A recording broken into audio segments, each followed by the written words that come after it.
নমস্কার। কবিগুরু রবীন্দ্রনাথ ঠাকুরের ১৬৪তম জন্মদিনের উপলক্ষে আমার আজকের নিবেদন বিচিত্র স্বাদ। আমি যখন পাঠশালাতে যাই আমাদের এই বাড়ির গলি দিয়ে 10টা বেলায় রোজ দেখতে পাই ফেরিওয়ালা যাচ্ছে ফেরি নিয়ে। চুড়ি চাই, চুড়ি চাই সে হাঁকে, চিনের পুতুল ঝুড়িতে তার থাকে। যাই সে চলে যে পথে তার খুশি, যখন খুশি খায় সে বাড়ি গিয়ে। 10টা বাজে, 10:30 বাজে, নাইকো তারা হয় বা পাছে দেরি।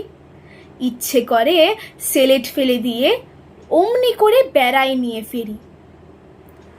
আমি যখন হাতে মেখে কালি ঘরে ফিরি 4:30 বাজে।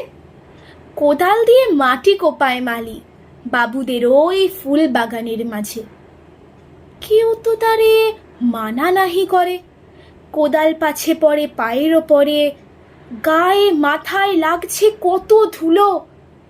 কেউ তো এসে বকে না তার কাজে। মা তারে তো পরায় না সাফ জামা, ধুয়ে দিতে চায় না ধুলোবালি। ইচ্ছে করে আমি হতেম যদি বাবুদের ওই ফুল বাগানের মালি। একটু বেশি রাত না হতে হতে মা আমারে ঘুম পাড়াতে চায়। জানলা দিয়ে দেখি যে পথে পাগড়ি পরে পাহাড়ওয়ালা যায়।